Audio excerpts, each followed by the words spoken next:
नमस्कार, स्वागत है आपका हमारी खास पेशकश में। दोस्तों, आज मार्केट ने जिस तरह से एक यू टर्न लिया, खास तौर से उस परिस्थिति के बाद जब सभी लोग रात को ये सोच रहे थे, जब डोनाल्ड ट्रंप ने 25% टैरिफ इंडिया पर लगाया, तो सभी लोग ये सोच रहे थे कि कल तो एक बड़ी गिरावट देखने के लिए मिलेगी और गैप डाउन खुला। लेकिन मार्केट ने जिस तरह की एक अच्छी वी शेप रिकवरी दिखाई है, ये कितनी रिलायबल रिकवरी है और क्या कुछ इसके मायने हैं, इन सभी मुद्दों पर बात होगी। और क्या कुछ टैरिफ का इम्पैक्ट लॉन्ग टर्म में देखने के लिए मिलेगा। हमारे साथ बेहद खास मेहमान जुड़े हैं। हमारे साथ जुड़े हैं Rohit Tandon sir, fund manager हैं कोटक म्यूचुअल फंड से। Rohit sir, hi, good afternoon, thank you very much for joining in sir. Thank you so much for having me. My pleasure sir. Rohit sir, आज अगर देखें तो जिस तरह का मार्केट देखने के लिए मिला है, क्या ये एक एक्सपेक्टेड लाइन पर चल रहा है मार्केट, या ये एक आज हम कह सकते हैं क्योंकि एफ एंड एक्सपायरी भी है तो ये केवल उसका मूव है? देखिए, it is difficult to say that this is a one day reaction and market is perfectly pricing it, but the point of matter is that India is more of a domestic economy. There are certain exports and US is an important export partner for us, but it is not like substantial amount of impact across the major companies or the major indices. So that was anyway way known. Even in the sectors where it has been applied, so there are certain sectors where the impact is sort of more, which are more linked to sort of export side, and there are certain sectors on the export side, but they have also some amount of pricing power. So net of net, the impact is not so large. On the sentiment side, however, yesterday most of the discussion was around sentiment and market, how markets would react to the change in tone and the way things are happening. It was not so much about economic impact that people were discussing. जी। Rohit sir, अगर आप थोड़ा सा हिंदी भी बोल सकें तो हमारे दर्शकों के लिए और थोड़ा अच्छा रहेगा। आई वुड रिक्वेस्ट सर, अगर आप if you are comfortable in English then it's fine, but अगर थोड़ा सा हिंदी बोल सकें। सर, मेरा क्वेश्चन दूसरा ये है कि जिस तरह की हमने देखा कि पॉलिसीज़ डोनाल्ड ट्रंप की रही हैं यू टर्न लेने की, खास तौर से वो कुछ रात को बोलते हैं, अगले दिन वो सुबह को खुद ऐसा बोल देते हैं जो कि लिंक्ड ही नहीं होता पहली रात से। कल रात भी उन्होंने ऐसी ही दो बातें कही। एक कि 25% टैरिफ लगाया वो ठीक, लेकिन उसके साथ साथ उन्होंने दूसरी बात बोली कि हम इंडिया पर पेनल्टी भी लगाएंगे क्योंकि उन्होंने रशिया से जो क्रूड और जो हथियार इंपोर्ट किए हैं, दूसरा कि ईरान से भी जो व्यापार किया है उसकी पेनल्टी लगाएंगे। और दूसरा उन्होंने बोला कि हमारी बातचीत अभी जारी है, बाकी मैं वीकेंड तक फैसला लूंगा कि क्या कुछ एग्जैक्टली करना है। सर, ये जो डोनाल्ड ट्रंप ने दोनों रास्ते खुले रखे हैं कि मैं पेनल्टी भी लगा सकता हूं और आपसे बात भी करवा रहा हूं, तो इसको हम ये माने कि ट्रेड डील हमारी जल्दी होने के चांसेस अब बढ़ गए? ये कहना तो बहुत मुश्किल है कि फ्यूचर में क्या होने वाला है। कुछ कुछ समय ऐसे आते हैं कि हम एनालाइज नहीं कर सकते उनको, तो हमारी होप होती है कि चीज़ें सही दिशा में जाएं। और अगर ट्रेड डील हो जाती है जल्दी ही अगले कुछ महीनों में, तो एटलीस्ट अच्छी चीज़ होगी हम लोगों के लिए भी। और ओवरऑल मैं कहूँगा यूएस के लिए तो हम बहुत बहुत ज़्यादा छोटे हैं, बट फिर भी हम लोगों की कंपनीज को एंट्री मिलेगी और एक अच्छा ट्रेडिंग पार्टनर बन सकते हैं हम यूएस के लिए भी फ्यूचर में जाके। लेकिन सर, यूएस ने देखिए छोटे छोटे देशों को भी इग्नोर नहीं किया, बीट वियतनाम, इंडोनेशिया, उन सभी की डील डोनाल्ड ट्रंप खुद अनाउंस करते थे। तो कहीं ना कहीं यूएस पर भी प्रेशर तो है कि अपने क्योंकि डोनाल्ड ट्रंप को भी फेस सेविंग तो करनी है। तो सर, ऐसे में जबकि उन्होंने एक 15% बेसलाइन टैरिफ बोल ही दिया है कि सभी कंट्रीज़ पर 15% तो मिनिमम रहेगा, क्या लगता है कि क्या चांसेस हैं कि इंडिया पर टैरिफ, जैसा कि उन्होंने जापान पे भी इसी तरह की कुछ किया था कि जापान पर पहले हायर टैरिफ लगा दिया था, फिर उन्होंने 15% बेसलाइन टैरिफ पर उनके साथ डील कर डाली, क्या हम एक्सपेक्ट कर सकते हैं कि 15% हमें भी मिल जाएगा बेसलाइन टैरिफ? देखिए, चाहिए तो हम लोगों को जितना कम हो सके उतना। बट एक रिपोर्ट थी जो मैं पढ़ रहा था आज, तो उसमें यह था कि हमारा वेटेड एवरेज टैरिफ जो है, मतलब सारे के सारे जो आइटम्स हैं उन पे अगर हम वेटेड एवरेज टैरिफ देखें तो वो 20 के आसपास बनता है। अगर 20 के आसपास मान लीजिए, तो 15 और 20 में फर्क तो है पर बहुत ज्यादा फर्क नहीं है। तो जितना जितना नीचे हो जाए उतना अच्छा है। बट अभी भी हम लोगों का वेटेड टैरिफ इस सब चीजों के बावजूद भी 20 के आसपास ही है। जी।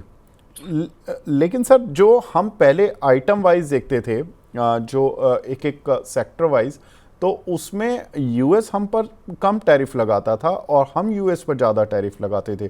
तो क्योंकि डोनाल्ड ट्रंप हमेशा से कहते आए हैं, क्योंकि मैंने एक देखा था कि ऑन एन एवरेज जो इंडिया टैरिफ लगाता था वो अप्रॉक्स 39% के आसपास था जो इंडिया लगाता था। जो यूएस लगाता था वो बहुत सारे सेक्टर्स में तो 0% से लेकर 5% तक की रेंज में था। तो अभी अगर हम 20% के नीचे ले आते हैं यूएस को, so how do you see कि हम बाकी जो छोटे छोटे कंट्रीज़ हैं, लाइक वियतनाम हो गया, इंडोनेशिया हो गया, या बांग्लादेश, या जो भी, इनके कंपैरिजन में हम ज़्यादा बेटर पोजीशनिंग में होंगे या हमारी पोजीशन उनके बराबर ही रहेगी? देखिए, जो हम लोगों की सकारात्मक सोच थी कुछ समय पहले कि हम बाकी लोगों से बहुत बेटर सिचुएशन में आ जाएंगे, वैसा तो नहीं लग रहा, वैसा तो नहीं पॉसिबल है। बस अब हम ये अटेम्प्ट करेंगे और होप करेंगे कि हम बाकी जितना ही चले, क्योंकि जो भी 3% से तकरीबन आप 20 पे आ गए या 21 पे आ गए, तो दाम तो आपका चीजों का बढ़ा है, तो किसी ना किसी को तो वो दाम एक्स्ट्रा देना पड़ेगा। तो थोड़ा बहुत मतलब जो जो वो चीज बनाता है वो देगा, थोड़ा बहुत कस्टमर देगा, तो नुकसान तो है। बट होप ये होगा कि यहाँ से जितना नुकसान कम किया जा सकता है उतना हो जाए कम। पर प्रॉब्लम क्या है, ये सब चीजें बहुत ही, जैसे आपने भी देखा है पिछले एक महीने में इतनी सारी चीजें हो गई हैं, और और अप्रैल से ही वर्चुअली कुछ ना कुछ होता रहा है। तो ये कहना बहुत मुश्किल है कि कब क्या कैसे होगा। सकारात्मक सोच लेके चलना चाहिए मेरे हिसाब से। ठीक है, सकारात्मक सोच लेकर चलना चाहिए मार्केट में, लेकिन कैसी चीज़ें पलटेंगी ये देखना इंटरेस्टिंग होगा। सर, हमने देखा कि फार्मास्यूटिकल पर बहुत सारा हमारा जो इंडियन कंपनीज का ज़्यादातर जो बड़ा एक्सपोजर है वो यूएस में है।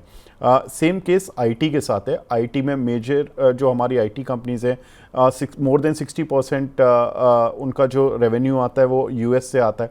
और जो फार्मास्यूटिकल कंपनीज हैं उसमें भी जो मेजर कंपनीज हैं, for example Cipla, Sun Pharma, Lupin, doctor Reddy's, इन सभी के रेवेन्यूज़ यूएस से 30% से मोर देन 30% रहते हैं। और ग्रैन्यूल्स, ग्लैंड फार्मा जैसी कंपनीज के रेवेन्यू तो मोर देन 50% है।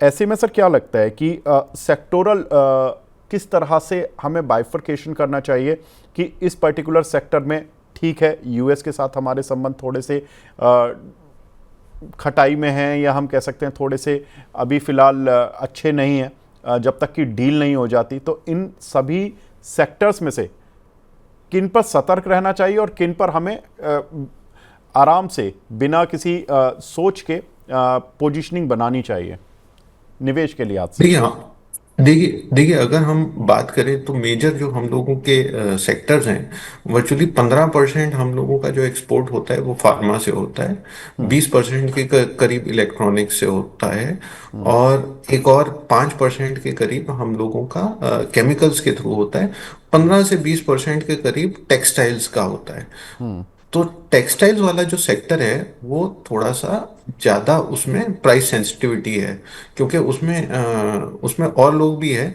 जो उस तरीके का मटेरियल बनाते हैं, और वो लोग भी आपसे compete कर सकते हैं, तो वहाँ पर बड़ी कांटे की टक्कर है। बाकी सेक्टर्स में जो जो हम लोगों को समझ में आता है उसके हिसाब से एक बीच का रास्ता बन जाएगा। कुछ कंपनीज, बड़ी कंपनीज थोड़ा सा अपना अपना कुछ प्रॉफिटेबिलिटी थोड़ा सा हिट ले लेंगी, और कुछ कस्टमर को पास थ्रू भी हो जाएगा। तो बाकी बड़ी कंपनीज के लिए थोड़ा आसान है। टेक्सटाइल सेक्टर के लिए थोड़ा सा, या छोटे सेक्टर्स के लिए थोड़ा सा मतलब थोड़ा सा ज्यादा पेचीदा हो सकता है। तो छोटे सेक्टर्स के लिए पेचीदा हो सकता है सर। छोटे सेक्टर में हमारी टेक्सटाइल कंपनियां आती हैं, जेम्स एंड ज्वेलरी कंपनियां आती हैं, तो यू मीन टू से कि यहाँ पर थोड़ा सा टैकल करना इनके लिए मुश्किल हो जाएगा?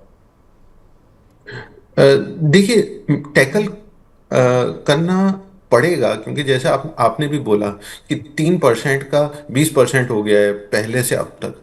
तो जो एक्स्ट्रा कॉस्ट है वो कोई ना कोई तो बियर कर रहा है।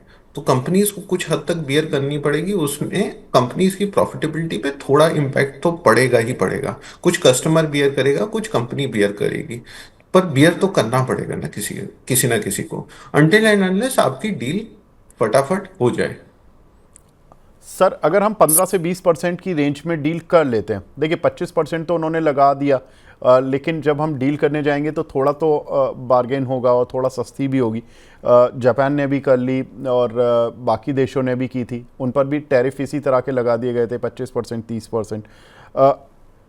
अगर हम 15 से 20% के रेट में डील कर लेते हैं तो हम कितना रिलेटिवली मतलब सेफर जोन में हो जाएंगे कि सारे ही कंट्री एक ही कीमत पर माल बेच रहे होंगे, क्योंकि सभी पर 15 से 20% की रेंज का टैरिफ लगा हुआ है। तो ऐसे में फिर हमें क्यों मार्जिन पे अपने बर्डन लेना होगा? नहीं, हाँ, सही बात है। मैं सिर्फ ये कह रहा हूँ कि देखिए, आप अगर 3% ड्यूटी से, या आप बहुत नीचे की ड्यूटी से ऊपर की ड्यूटी पे आ गए और आप ही मेजर सप्लायर हो, तो आपको थोड़ा सा फर्क ज्यादा पड़ता है। बाकी for most of the things जो आप कह रहे हैं वो सही है, कि अगर सब पर ही एक जितना लगता है और सभी एक ही चीज बना के बेच रहे हैं, तो फिर उन पे उतना ही कम पड़ेगा।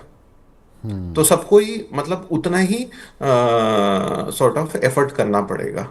जी सर, इस साल किस तरह की अर्निंग गाइडेंस लेकर चल रहे हैं, क्योंकि अनसर्टेन ईयर है। पहला क्वार्टर हमारा ख़राब हो गया।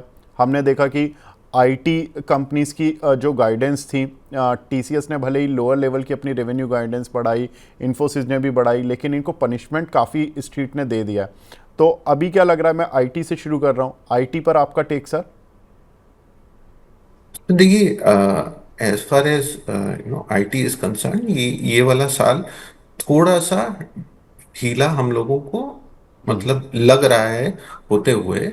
और आप समझ सकते हैं कौन से परिप्रेक्ष्य में या कौन से स्थिति में आईटी सेक्टर है। क्योंकि मतलब हमारा सबसे बड़ा क्लाइंट यूएस की कंपनियां हैं, और गिवन कि वहां पर इतना कुछ चल रहा था, तो वहां पर स्पेंडिंग डिसीजंस में थोड़ा सा टाइम लग रहा था लोगों को वो स्पेंडिंग कराने के लिए, जिससे ऑब्वियसली हम लोगों की कंपनीज वहां से बिजनेस लेती हैं उनकी कंपनी से, और फिर यहाँ लोगों से करवाती हैं। तो इसीलिए वो थोड़ा सा डिले हो रहा था विद टाइम। देखिए, कोई भी इवेंट रिलेटेड अनसर्टिनिटी बहुत ज्यादा समय तक नहीं रहती, तो कभी ना कभी धीरे धीरे धीरे ये अनसर्टिनिटी कम होगी, और आप देखेंगे कि मतलब पूरे साल में आपको थोड़ा सा यहाँ से इम्प्रूवमेंट ही दिखेगा। डिटीरियोरेशन दिखने का चांस मेरे हिसाब से काफी कम है। ठीक है। तो आईटी में अब खराब जो थोड़ा समय है वो अब ज़्यादा नहीं दिखना है, अब थोड़ा बेटरमेंट की तरफ हम आईटी सेक्टर को देख सकते हैं। सर एक दो सेक्टर और मैं पूछूंगा जो broadly, oil and gas sector, क्योंकि हमने देखा कि रशिया से जिन जिन कंपनियों ने कुछ इंपोर्ट किया, अभी आज डायरेक्टली उनके नाम तो नहीं आए, लेकिन हाँ कुछ प्राइवेट प्लेयर्स के नाम ऐसे ऐसे नाम आए जिन जिन पर कि सैंक्शन लगा दिया अमेरिका ने कि आपने क्रूड खरीदा, आपने एनर्जी खरीदी। सर ये चलिए हम इसको धमकी भी मान लेते हैं कि इन्होंने एक केवल धमकी दी या इंडिकेट किया कि आप अगर क्रूड ऑयल इंपोर्ट करते रहेंगे रशिया से तो विल पनिश यू। कैसे देख रहे हैं सर इस एनवायरनमेंट में, जबकि हमारी रिफाइनिंग कंपनीज ने एक बहुत अच्छा पीरियड एंजॉय किया है लास्ट 2 साल सस्ता क्रूड खरीद खरीद कर? देखिए, दो चीजें हैं यहाँ पर। एक तो है कि आप क्रूड का दाम क्या है, और दूसरा उसके ऊपर आपको कितना डिस्काउंट या एक्स्ट्रा प्राइस मतलब डिस्काउंट या प्रीमियम देना होता है। तो क्योंकि कुछ कंट्रीज की सिचुएशन ऐसी थी कि उन लोगों को अपना माल बेचने में थोड़ी दिक्कत ज़्यादा हो रही थी, वो थोड़ा ज़्यादा डिस्काउंट दे रहे थे, और कुछ कंट्रीज कम डिस्काउंट दे रही थी। मैं ऐसे बोलूँगा कि देखिए, इकोनॉमी के लिए आपको $1-2 का डिस्काउंट अगर क्रूड में मिल जाए तो वो पता नहीं चलता। हाँ, उन कंपनीज के लिए ये सिग्निफिकेंट हो सकता है, और ये क्वार्टर तक क्वार्टर वेरी करेगा। एज एन एनालिस्ट मैं इसको फोरकास्ट करके नहीं चलता हूँ। तो मैं जब अपने नंबर्स बनाता हूँ, तो मैं तो क्रूड ऑयल के हिसाब से बनाता हूँ। मैं ये डिस्काउंट आएगा, कितना डिस्काउंट होगा, प्रीमियम होगा, ये सब इन सब चीज़ों को तो मैं नहीं मान सकता। तो मेरे हिसाब से जहाँ अर्निंग्स और अर्निंग्स ट्रिजेक्टरी ठीक रहेगी, वो सब स्टॉक्स अच्छे करते रहेंगे। जहां पर अर्निंग्स ट्रेजेक्टरी वर्सेस मेरी जो एक्सपेक्टेशंस है उससे नीचे जाती है, वहां पर मुझे थोड़ा कंसर्न होगा। ठीक है। बाकी सर, कोई ऐसा सेक्टर जो आपको लग रहा है कि इस अनसर्टेन मार्केट में सर्टेन है, जो कि सर्टेन रिटर्न दे सकता है? देखिए, as far as health care is concerned, और हेल्थ केयर में मैं डोमेस्टिक फार्मा से जो जुड़ी हुई कंपनियों उनको भी गिन लेता हूँ एक सेकंड के लिए। तो आपके चाहे वो अस्पताल हों, चाहे वो डायग्नोस्टिक हों, चाहे वो इंडियन ब्रांडेड फार्मा कंपनीज हों, वहाँ पे ग्रोथ में इशू नहीं दिख रहा है। और वहाँ पर मैं कहूँगा वैल्यूएशंस मतलब ठीक ठाक हैं। बहुत ज़्यादा एग्जॉर्बिटेंट वैल्यूएशंस नहीं है। तो मार्केट में अगर मैं कोई ऐसी जगह देख रहा हूँ जहाँ सेफली पैसा डिप्लॉय या आप करंटली अगर एक्सपोजर मैं रखना चाहूँ, तो मुझे लगता है कि वो फार्मा सेक्टर एक अच्छा डिफेंसिव सेक्टर है आज की डेट में। ठीक है।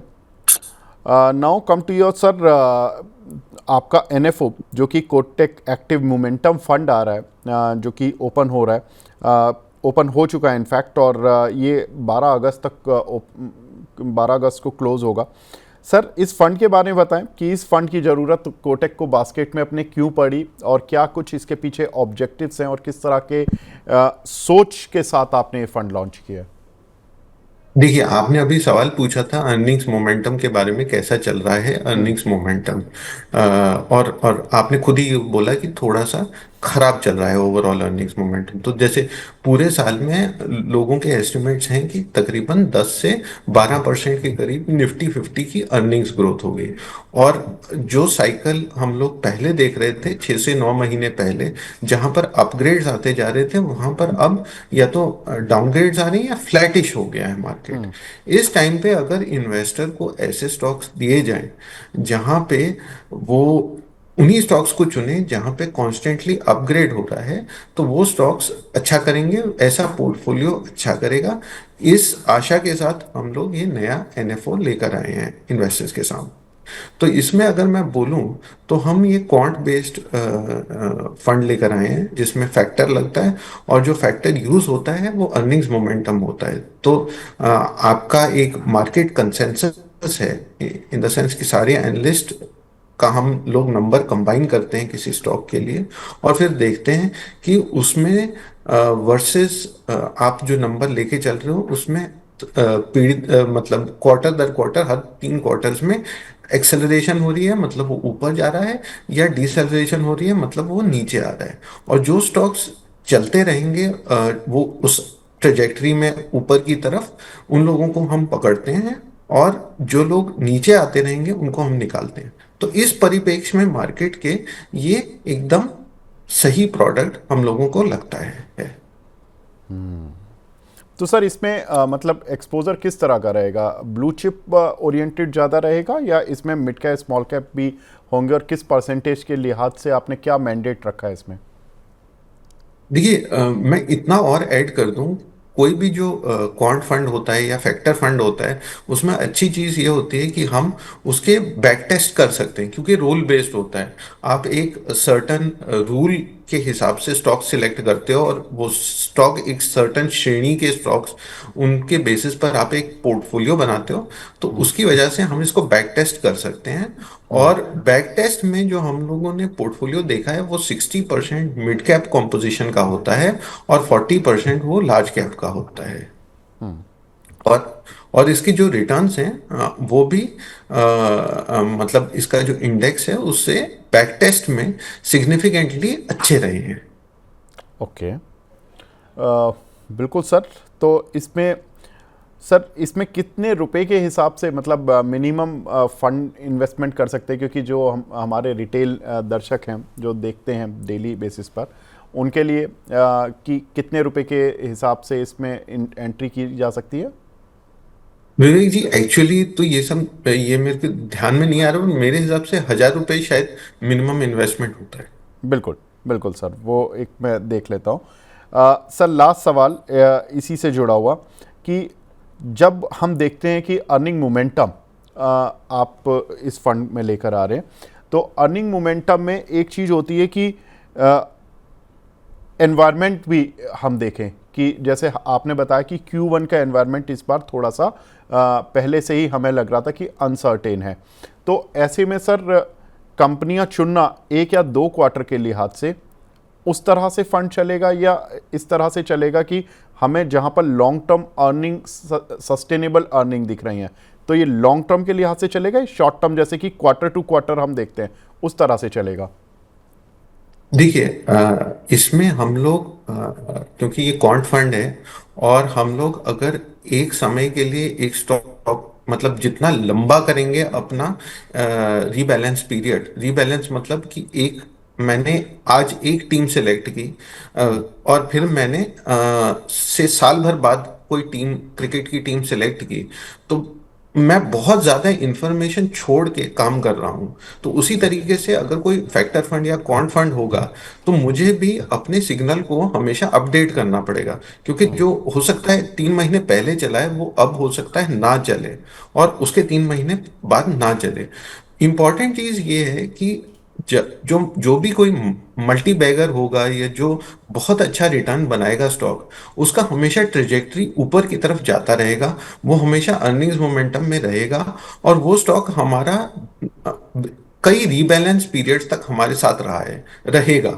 और हम लोगों ने, जैसे मैंने बताया कि बैक टेस्ट जब किया था, तो ऐसे बहुत सारे स्टॉक्स थे जिन्होंने बहुत अच्छा किया है, बहुत अच्छे रिटर्न्स बनाए हैं, और वो हमारे पोर्टफोलियो में काफी बारी आए हैं। ठीक है सर, बहुत अच्छा लगा आपसे बात करके, and wish you all the best for your NFO. And उम्मीद करते हैं कि जैसा कोटक के अक्सर म्यूचुअल फंड्स को रिस्पांस मिलता है, उससे बेहतर रिस्पांस मिले। And it's a very unique product, I must say, कि आपने एक रिजल्ट बेस्ड, अर्निंग बेस्ड एक फंड तैयार किया, जिसमें कि आप बहुत तरीके की टेस्टिंग करके लोगों के पैसा लगाएंगे और उससे रिटर्न प्राप्त होगा। Thank you so much for joining in sir. Vivek ji, धन्यवाद, आपसे बात करके बहुत खुशी हुई। Thank you so much. Thank you sir. तो ये थे कोटक म्यूचुअल फंड के फंड मैनेजर, जिन्होंने कि बताया कि एक तो देखिए मार्केट में किस तरह से हमें सोच रखनी है। आईटी सेक्टर या फार्मा सेक्टर, यहाँ पर सर को लगा कि थोड़ा मामला ठीक है। अब आईटी सेक्टर में जो वर्स्ट है वो हमने ऑलरेडी देख लिया है। फार्मा सेक्टर अर्निंग के लिहाज से और आने वाली ग्रोथ के हिसाब से उसमें फार्मा में ज़्यादा अच्छे मौके दिख रहे हैं। डिफेंस भी है, तो फार्मा सेक्टर एक बेहतर, इस अनसर्टेन मार्केट में बेहतर परफॉर्म कर सकता है। उसमें भी खास तौर से सर ने बताया कि जो हॉस्पिटल चेन से जुड़ी कंपनियां वो ज़्यादा बेहतर परफॉर्म कर सकती हैं। तो ये एक इंडिकेशन है कि आपको किस तरह से इन्वेस्टमेंट सोच रखनी है इस अनसर्टेन माहौल में। बाकी सर ने बताया कि कोटक म्यूचुअल फंड का जो एनएफओ आ रहा है उसमें किस तरह के सोच के साथ वो फंड लॉन्च किया जा रहा है। तो इस कार्यक्रम को यहीं पे समाप्त करते हैं। नमस्कार।